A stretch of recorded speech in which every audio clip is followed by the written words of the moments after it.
In this week's episode, I'm joined by Julie Pham, PhD, the founder and CEO of Curiosity Based and the author of the Amazon bestseller, 7 Forms of Respect, a guide to transforming your communication and relationships at work. This week, our conversation is about LGBTQ plus inclusive curriculum in Washington State, authentic disability representation in HOP, updated federal forms, and much more. Hey there, my name is Bernadette Smith. Welcome to 5 Things in 15 Minutes, my weekly show where I bring good vibes to DEI. That is good vibes to diversity, equity, and inclusion with a little dash of corporate social responsibility. What I've found is that there are lots of news stories about what's going wrong in the world and lots of negative data. But there are also a lot of things going right. That's what I like to focus on. I search for DEI stories that we can be inspired by and learn from. My hope is to inspire you to experiment with some of these inclusive actions and policies within your own organization to help you build a more inclusive world.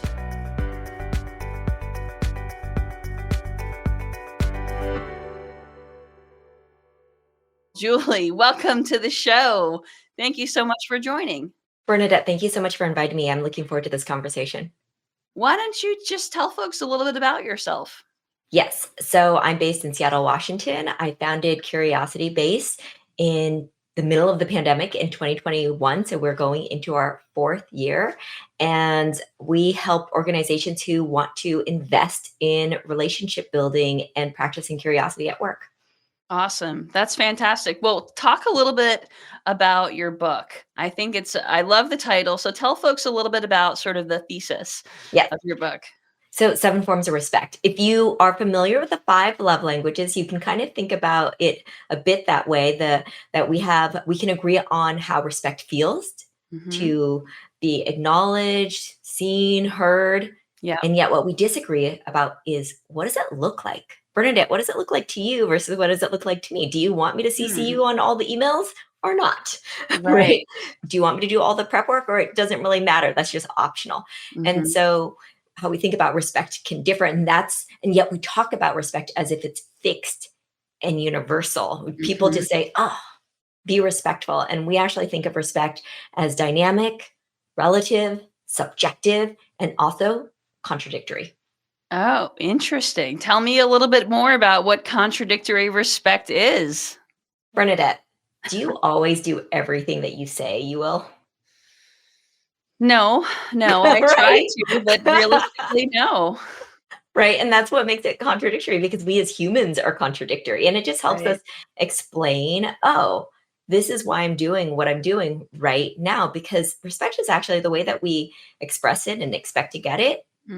It really depends on the context. And so a big misconception that people have when they hear the title 7 Forms of Respect is they think it's, oh, this is going to teach me how to be respectful. They think of it like 7 Habits of Highly Effective People. Sure. Right. And it is not training on how to be respectful, because I believe everyone already knows how to be respectful. And the intention is to be respectful. It's actually about, how do we get curious about respect? How do we get curious? And I think of curiosity as actually as a practice. A lot of people talk about it like it's a personality trait. You either have it or you don't. I think of it as a practice, something we do. And it comes down to 3 elements. First is self-awareness. The second is relationship building. And the third is clear communication. So the first question we have to ask ourselves is, how do I want respect? And what's that based on? That's actually the self-awareness part. Interesting. Well, I share your value of curiosity. It's one of my company's core values. So I definitely appreciate that. And I love that you're sort of framing it in that way. Interesting. Wow. You've gotten me thinking, Julie. Thank you. And I think that it actually, sometimes in DI work, we get tied up between intention and impact and what matters more, right? And I actually think the only difference between good intentions and bad intentions is if I like you or not. Right? Sure. Right? Because it's like 2 people could do the exact same thing, but I like one person, I don't like the other person. I have trust with one person, I don't trust the other person. have assigned different intentions, Right. even though they've done the same thing. And Right. with some forms of respect, we want to actually go to a place of what was the intention, and Huh. rather than good or bad, which often means, oh, I'm going to assign it something and then walk away. It's just actually let's learn from one another. And I think oftentimes people talk about. I actually think that there's a difference between disrespect and lack of respect. Okay. And so disrespect, and when we don't get respect in the way that we want, we can often describe it as I've been disrespected. Sure. And I think of disrespect as intentional. Bernadette, I Mhm. know you don't like that, and I did it anyway. Okay. That's disrespect. Okay. Lack of respect in the forms that matter to me is when maybe Bernadette, you told me it was okay when I did that. You told me I keep coming late to meetings, and you're like, it's not a big deal, Julie. It's okay. And yet inside you're seething. Mm. And Right. so it's a lack of respect in the forms that matter to you. And maybe you've actually told me it was okay. Right. So I'm we so have to kind of pause and mm. just ask ourselves if we're not being treated the way that we want to be treated, how much of that has to do with that being intentional versus that's just a lack of awareness. And I want to be really, really clear. I'm not talking about things that are illegal. Right. Fair Right. enough. Sometimes people are like, no, no, that's assault or that's bullying or that's again, I'm not talking about that. That's not even just in the disrespectful category. Right. That's just against the rules. But I'm talking about there are a lot of things that are actually quite in the gray area. Okay, yeah. I think that makes sense. Huh. Well, folks, you got to check out Julie's book. I'm very curious. Absolutely, and I know that I can't wait to learn more about the 7 forms of respect. Julie, can you tell folks a little bit about what's giving you hope these days in the work that you're doing? I think that more people, as much as there is polarization, I think that there's also a desire. I'm seeing people want to connect, want Yeah. to learn from one another. It's in these individual ways though. Yeah. And so there's all this media on the outside. And yet once people have conversations with one another, I mean, I love guiding people through the process of self-discovery. And then Sure. once they're able to discover and learn things about themselves, then they're actually willing to learn about their colleagues more, and that's what gives me joy. That's what gives me hope. Yeah. Well, you talk about self-awareness earlier as a form of curiosity or the first step, right? So Yes, inward curiosity. inward curiosity, yeah. Interesting, yeah, I think that that's true. I definitely have found that. I mean, I think that as a society, we are generally lonely people, and we Mhm. know that you and I know that we're wired for connection, and I think that we are starting to see more people be more curious and know that we've been staying in our lane for too long, and it's time to really outwardly connect across differences, and I think that's a really key takeaway. And actually, I spoke about this at a conference recently at the DFW Inclusion Conference. And prior to my talk, one of my friend Kelvin Goss, he challenged us when he was speaking to get into good trouble. Now, good Mhm. trouble was the challenge set forth by the late great Congressman John Lewis, who's a legend. He fought with Dr. King for civil rights. And he said, get in good trouble, necessary trouble, and help redeem the soul of America. And that was what Kelvin was challenging us to do. And I wrote about that in this week's 5 things because I was inspired by how Kelvin reinterpreted this message Mhm. for us. And I think a lot of what he's encouraging us to do, in just a second, I'll tell you what he said. I think it requires curiosity. I think it requires that level of understanding and that willingness to have self awareness. So Kelvin said, speak up for inclusion and equity, Mhm. challenge bias, educate others, create allies, and lead by example. I mean, none of this comes easy. None of Mhm. this it happens by accident, right? And so it requires intention, it requires curiosity. So I don't know. I was inspired by that, and it's sort of tied together. Yes, absolutely. And one other thing that's giving me hope is more people are talking about how important it is, and that Yeah, loneliness is a public health epidemic. yeah, That they're not just thinking about it as, "Oh, this is something soft to have." No, it actually it has physical consequences on us Yeah. if we don't try to foster inclusion and curiosity and build relationships. Yeah, and I think a lot of what Kelvin was talking about is about requires building relationships, right? So it all connects. Mhm. It all connects. All right, well, let's get into this week's good vibes. The first story this week is about LGBTQ plus inclusive curriculum in Washington State. Washington State in the U.S. has taken a big step forward by passing a law requiring LGBTQ plus inclusive curricula in public schools. It is the seventh state to do so. So, this law ensures that students will learn about the histories, contributions, and perspectives of marginalized groups, specifically LGBTQ plus individuals. Good news out of Washington. Yes, and that's where I'm based. I'm Yes. based in Seattle, and so it's so great to see this. I'm actually this is particularly meaningful because I'm trained as a historian, and so I know Mm, how important it is for students, for people to see ourselves in the histories that we are taught in yeah. school. I think about my partner's a child who identifies as who's non-binary, and to be Mm, able for them to see themselves in the histories that they're being taught in schools is really meaningful. And I'll also say that in Washington, this is the coming after requiring histories about indigenous people, about enslaved people. And I hope what will come next is also requiring to teach about Asian American, Native Hawaiian, and mhm. Pacific Islander, because that was actually something that Make Us Visible, which is a advocacy organization, tried to get passed this year. It didn't pass this year. Hopefully it will pass next year, because this bill is quite a sign of just more progress towards that. Absolutely. Well, when it passes, because it will, I'll make sure I put it in five things. Mhm. It will be back. Maybe I'll have you back on the show to talk about it when it passes. All right. The second story this week is about a huge ROI in childcare benefits. There's a recent study done by the Boston Consulting Group and Moms First, which found that for every dollar invested in childcare benefits, employers see returns ranging from 90 cents to $4.25 through reduced absenteeism and attrition. Yet only 12% of employees have access to these benefits. So I'm hoping that we start to see some companies catch on.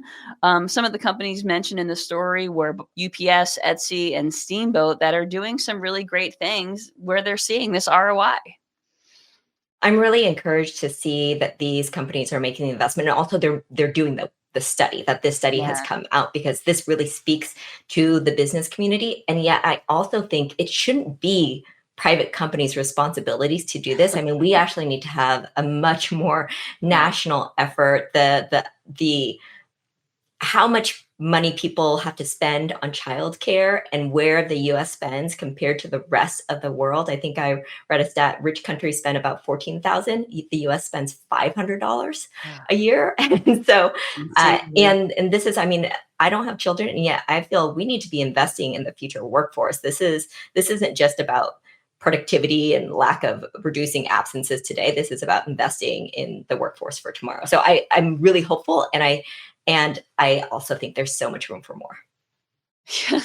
That's the well, that's always the theme here, Yes, Julie. yes. There's always so much room for more, Mhm. but we do celebrate the wins, and I hope that this data has an impact. Whether and I do not have hope that we're going to see any sort of federal funding or state funding at any sort of scale, but I appreciate when companies try to fill in these gaps because, of course, this disproportionately affects people of color. All right. The third story this week is about Hop, the first animated show with a cast of characters who all have some type of disability. That show debuts on Max this week. And the show is led by Hop, a frog with a shorter leg, and has friends like Philippa, a neurodivergent squirrel. But what's very cool is that the voice actors include a double amputee and a person with autism. So there's a lot of authenticity because the voice actors actually are authentically represented. Yes, I loved hearing this, because so much of our education starts when we're young, what children Yeah. learn and see, this is going to affect them for the rest of their life. I also think as adults, we need it too. And Yeah. I want to share the show that's really changed the way I think about autism, which is on Amazon Prime, As We See It. And that's also, I think, the first show that's acted all by actors with autism. And so just giving another recommendation too. Yeah, I haven't even heard of that one. So I'll have to check it out. What's the general theme? It's just comedy drama. It's heartwarming. It's about these roommates who live together and how they navigate the world. And it's really helped me understand autism so much more. All right, cool. Well, I'll have to check it out. Thank you for the recommendation. All right, the fourth story this week is about how the U.S. government is expanding race and ethnicity options on federal forms, including the next census. So additions include a Middle Eastern or North African category where these folks had to previously identify as white, and a reformulation of the Hispanic and Latino categories. They're also testing sexual orientation and gender identity in the next American Community Survey for possible inclusion. So this is a really big deal to have more accurate data. I find the census categorization so fascinating because they will always change. And it really shows how race is socially constructed and how we think about it changes. And so, and I read somewhere that after the 2020 census, half of people thought, hey, these categories don't represent me. And honestly, Burnett, I don't think that's going to get any better. And I think that's actually just because we have more ways of thinking about our identity. There's much more complexity. So will we be able to ever capture? I don't think so. I think, and I am really happy though for Arab Americans who will now not be categorized as white. I think that's a major progress. It is. It is. I just think that, we need to know who, this is about being able to make better policy decisions. There's so much impact here, resource allocation, hopefully the addressing of systemic inequalities, I hope. So, we need better data even as it continues to evolve. All right. The fifth story this week is about the Yurok tribe, which reclaimed 125 acres of land near Redwood National and State Parks, which is a historic return after 90% of their land was taken during the California gold rush. So they became the first tribal nation to co-manage land with the National Park Service. Well, I can't wait to visit the new sites, because to visit and to know that it's performed but from the tribe there will be really, I'm just really excited for that personally. And then also what this means for other tribes that might be able to enter into these co-management with the National Park Service is also really exciting, and with other government agencies as well. It's I think this opens up a lot more opportunities. Yeah, I think so as well, to have that sort of precedent set. So there was a historic memorandum of understanding signed by the tribe, the Redwood National and State Parks, and the nonprofit Save the Redwoods League. So it's kind of a joint effort. And there's going to be a Yurok village, a cultural center, trails, and salmon habitat restoration. So it's meaningful. It actually is meaningful. All right. Well, Julie, thank you so much for joining me this week. It has been an absolute treat having you. How can folks get in touch with you? I'm really active on LinkedIn, so you can find me on LinkedIn, Julie Pham, PhD, or you can also find Curiosity Based. And I also have a website for the book called formsofrespect.com. Awesome. Well, folks, check that out. We'll make sure it gets put in the show notes as well. This week's call to action. Sunday was Transgender Day of Visibility, celebrated each year on March 31st. And my good friend Rhodes Perry created a checklist on how to show up for your transgender and gender expansive colleagues. So this great professional and personal resource will be in the show notes. So you can check that out. And of course, check out rhodesperry.com. Folks, if you don't already get the 5 Things newsletter, you can subscribe at 5thingsdei.com. Thanks, everyone. Have a great week. Thank you for listening to 5 Things in 15 Minutes. I hope you found yourself inspired by at least one of this week's stories. If you did, would you mind sharing it with a colleague and leaving us a review on your favorite podcasting platform? And if you don't already get my 5 Things newsletter, join at 5thingsdei.com. I'm Bernadette Smith, and I'll see you next week right here for 5 Things in 15 Minutes, bringing good vibes to DEI.